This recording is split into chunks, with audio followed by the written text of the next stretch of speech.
Once you've got over the initial shock of going clean, you've gone through the withdrawal stage, which hits you first, and you've continued to be clean. Then you've chilled out for a bit. You are now ready to move on to the next stage. Now, you will still be feeling pretty bad, and no doubt you would have gone through some pretty extreme mental anguish in the process. Breaking an addiction is hard.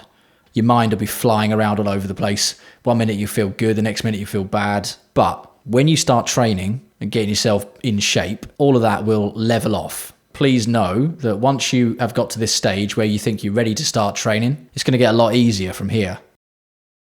A few things which you should be doing at the moment, which you may have started already yourself, but just in case you haven't, the main thing you need to do is to get rid of all the people you used to associate with. You've got to cut them out of your life. Now, this means the people you were going out drinking with, the people you were using with, the people you were buying from, all that kind of stuff, the people associated with that drugs world. Even if you class them as close friends, got to get rid of them. Now, there's a very simple way to do this. You don't have to actively get rid of them. All you do is, it's the simple friendship test. Just don't contact them. If they then contact you and ask what's going on, just don't reply.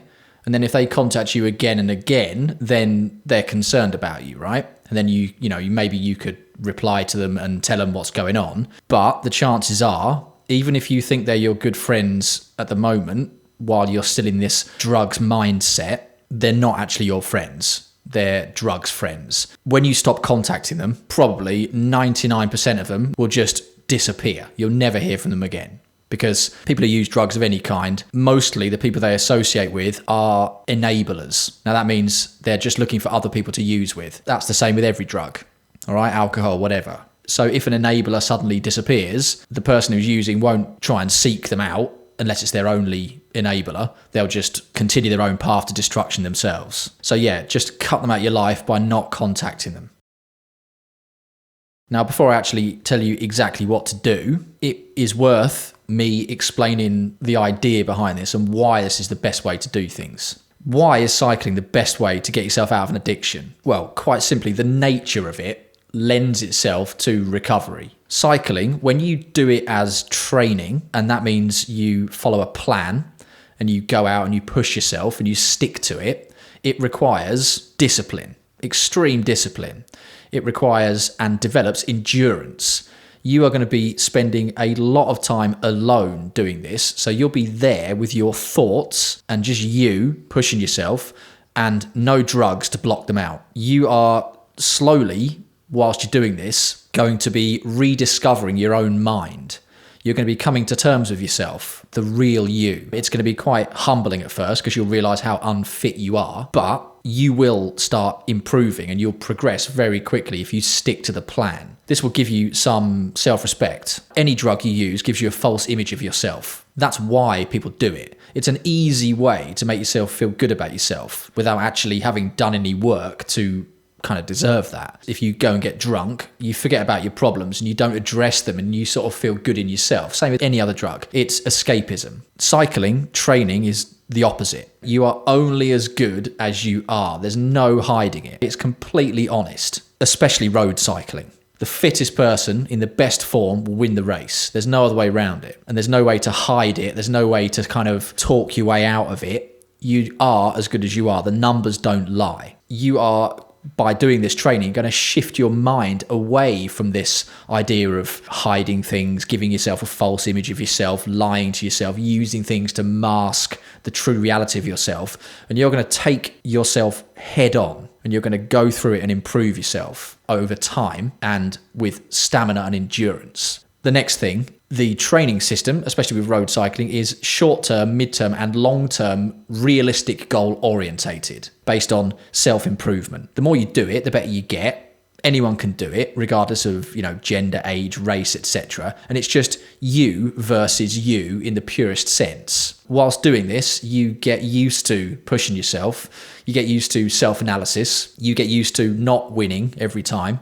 When you take drugs or drink alcohol or whatever, it's sort of a cheat into feeling good about yourself, even when you're not good. When you're training on your bike, some days you're not going to feel good. Some days you're going to have to admit to yourself, yeah, I'm not as good as I think I am. The only way to fix that is just to go out again and again and again, make yourself better. This creates patience. It creates stamina, and it teaches you how to pace yourself. Also, unlike the drugs world where people take drugs and then talk endlessly about what they're gonna do, what their ideas are, there's lots of sort of hyperbole. With cycling, you've just got to go and do it. The next thing is climbing. When you get through the first few months, and then when you move on to the climbing part, when you start climbing, this is when you really have to dig deep. This will break you psychologically and it will break you physically at first. And then slowly, when you stick to the plan, you'll get through it and you'll become a good climber. That in itself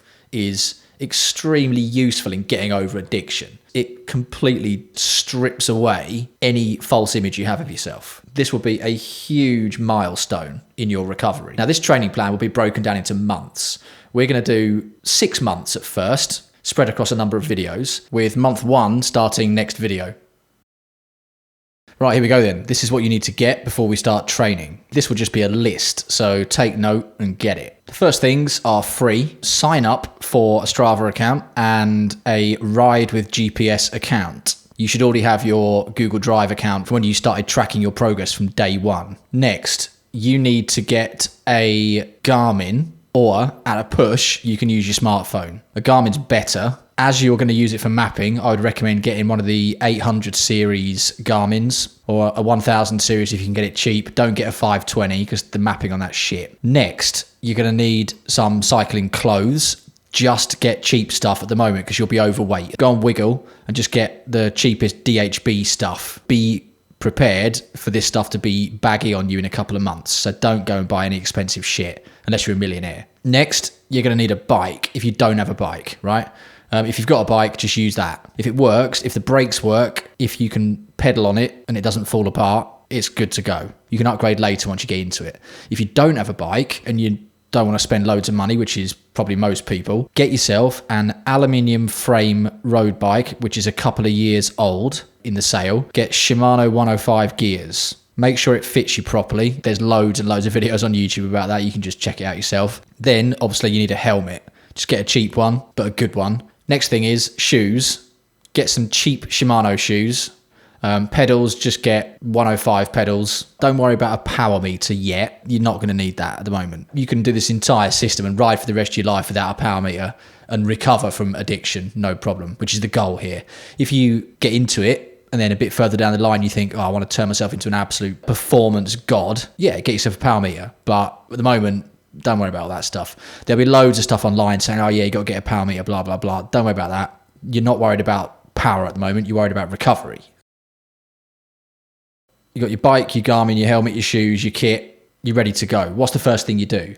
Right, before you even get on your bike, sit in front of your computer, open Google Maps, and just start scrolling around your local area looking for roads. The kind of roads you want to look for are ones which don't have cars on them. Anything that looks like a busy road, don't go near it. If you can find some kind of riverside path where there's no cars allowed, that's perfect. If you live near the edge of town and you can ride into the countryside, do that. None of this training should be taking part anywhere really busy. If you live in a city, look for little narrow back roads that will get you out of the city as soon as possible. Check out all the routes and see, where you sort of think you might want to ride your bike. Once you've done that, get yourself over to Ride with GPS, check out how to use that, and then make some little routes on there and copy them to your Garmin or your phone. Now, these routes should be between about 10 and 20 kilometers long. Okay, really short. Make 2 or 3 of them, or just one if you can only make one. All right, copy that onto your phone, copy that onto your Garmin.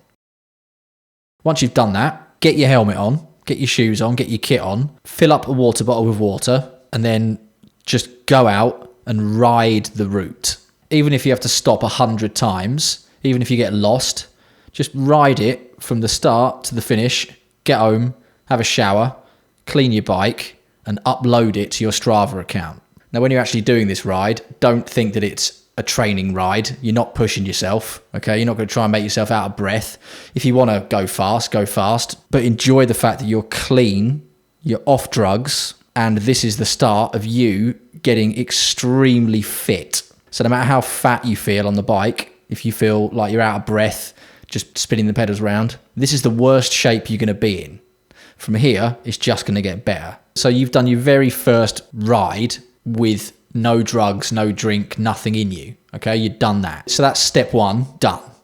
Okay, from here, we're going to start making a plan for you.